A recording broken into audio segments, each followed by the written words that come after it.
You said it again this morning without even really thinking about it. Someone asked how you were doing and you quietly exhaled the word stress. You said you are just stressed, just busy, just a little overwhelmed lately.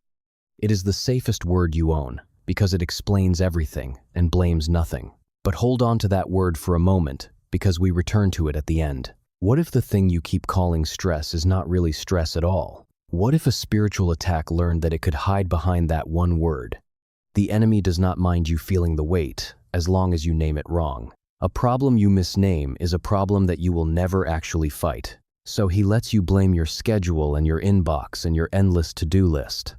Meanwhile, the real assault continues quietly underneath a label you never question. This is not about ignoring real pressure or pretending that your life is easy. Your bills are real, your workload is real, and your exhaustion is real.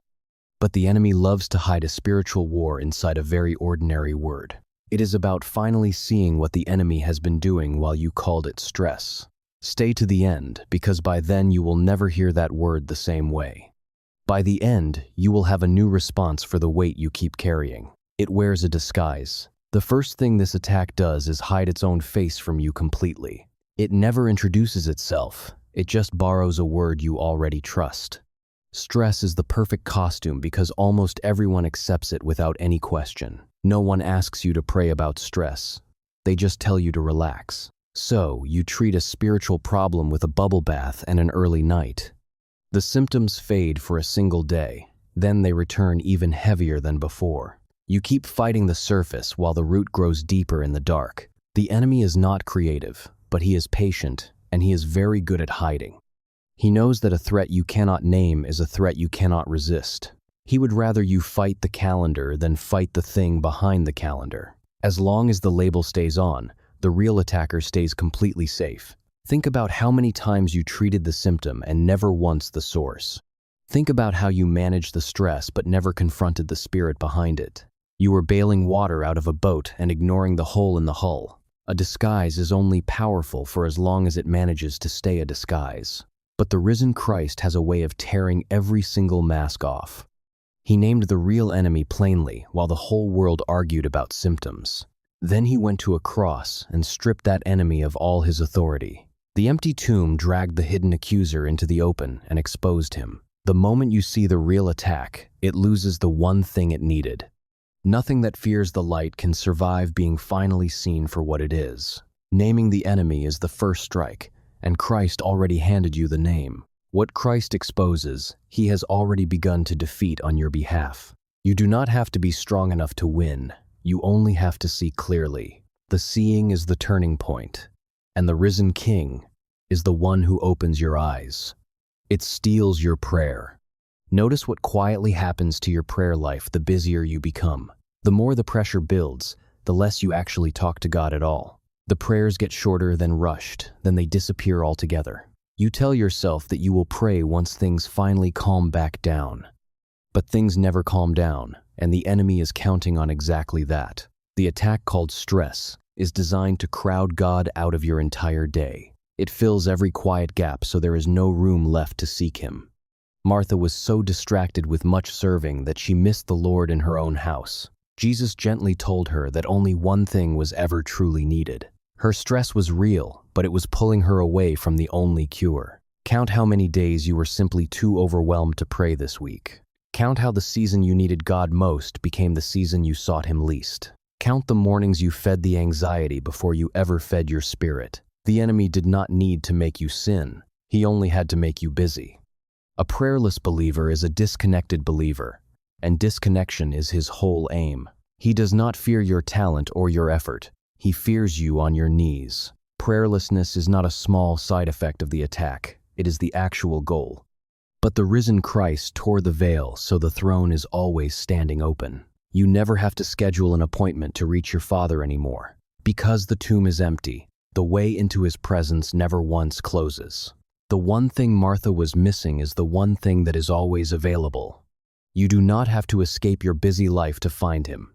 You only have to turn. Stress says there is no time, but the resurrection says the door never shut. Do not tune out for this next part, because it explains why the worry never stops even when the day finally does. It rehearses your fear. Lie awake at night and notice what your restless mind chooses to do.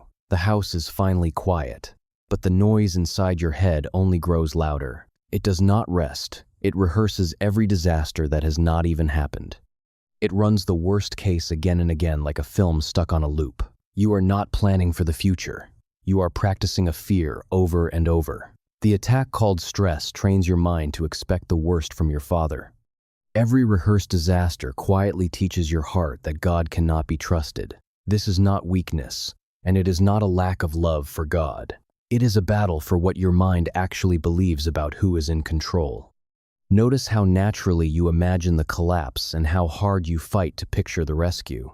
Notice how much energy you spend rehearsing a future God never once promised you. You have practiced the fear so many times that it now feels like wisdom.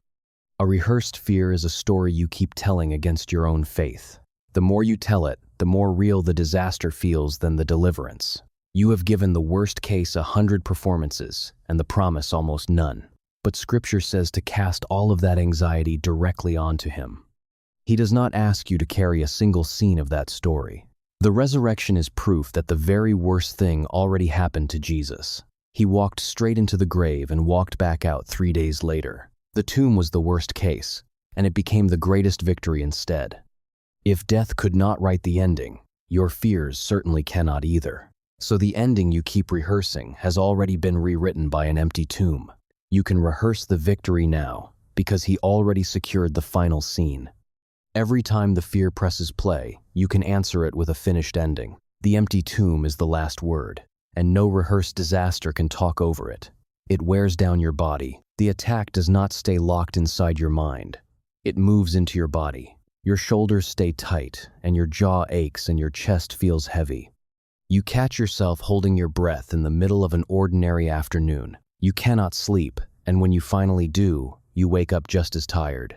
Every part of you is worn thin by a war you never knew you were in. The enemy attacks the body because a worn-out body has no strength to resist. A tired soul stops praying, stops fighting, and slowly starts simply surviving. He wears down the walls until the real assault can walk right in. Your exhaustion is not only physical, it is a doorway he is trying to use. Think about how the heaviness in your body followed the heaviness in your spirit. Think about how you kept pushing when your whole being was begging for rest. Think about the last time you actually felt light instead of loaded down. You called it being tired, but you were being slowly worn down on purpose. A worn-down body is not a failure. It is a target that is under fire. The enemy would rather exhaust you than tempt you, because exhaustion asks for nothing. A believer too tired to fight simply hands over ground without a battle. But Jesus said, "Come to me, all of you who are weary and heavy laden." He promised rest for your soul and a yoke that is gentle and light. The one who offers that rest is the same one who conquered the grave. He does not hand you more to carry. He carries what was crushing you. Rest is not a reward you earn after the war. It is a gift from the winner. The risen Christ trades your exhaustion for a rest the enemy cannot touch. You were never meant to hold this weight, and now you do not have to.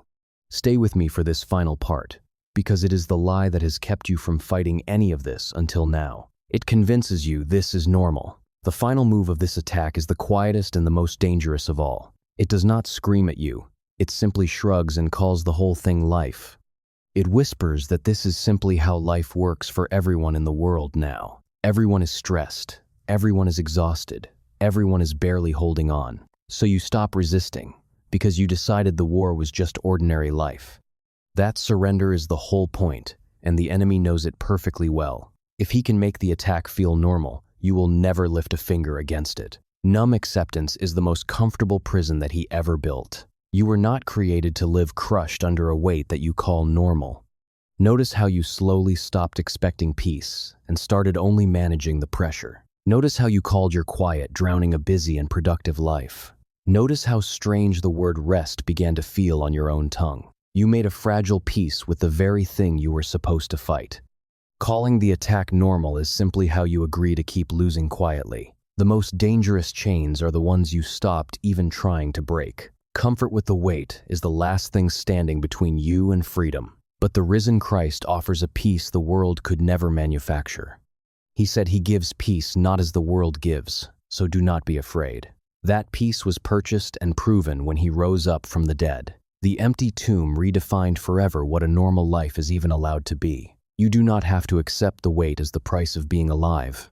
Peace is not a luxury you have to earn. It is your inheritance in him. What the world calls normal, the resurrection calls a prison with an open door. The risen king is offering you a normal the enemy never wanted you to find. So think back to that one word you exhaled this morning without a second thought. Think about how quickly you reached for stress to explain the weight you carry. You have said that word 1,000 times and never once put it on trial. Now you know what that one small word has been quietly hiding all along. You called it stress, but it was a disguise, and Christ tore the mask away. You called it stress, but it was a theft, and his presence stayed wide open. You called it stress, but it was a rehearsal, and the empty tomb rewrote the ending. You called it stress, but it was a siege on your body, and he carries the weight now. You called it stress, but it was the lie of normal, and he offers a better peace. The pressure was real, but it was never the whole story of what was happening. An attack was hiding behind a word you were trained to accept without a fight. And every single layer of that attack has already been answered at the cross. The enemy is not fighting because he can win. He is fighting because he already lost. His whole strategy was the disguise, and the disguise just came off in front of you. Now the weight has a name, and the name has already been defeated at the cross. So the next time that word rises up in your chest, stop before you say it. Do not just call it stress and carry it alone for one more day. Do not let a small and tired word bury a battle that heaven already won. Call it what it truly is, and then hand it to the one who already won. If this gave you a new way to see the weight you carry, hit that like button. It genuinely helps this reach someone drowning under a word they never once questioned. Then comment the word that you have been using to hide your real battle. Someone reading your comment is carrying the exact same disguise in silence. And subscribe to this channel so the next attack finds you already awake. You were never just stressed. You were being fought, and you were never alone. The one who emptied the grave is carrying the very weight you thought would break you.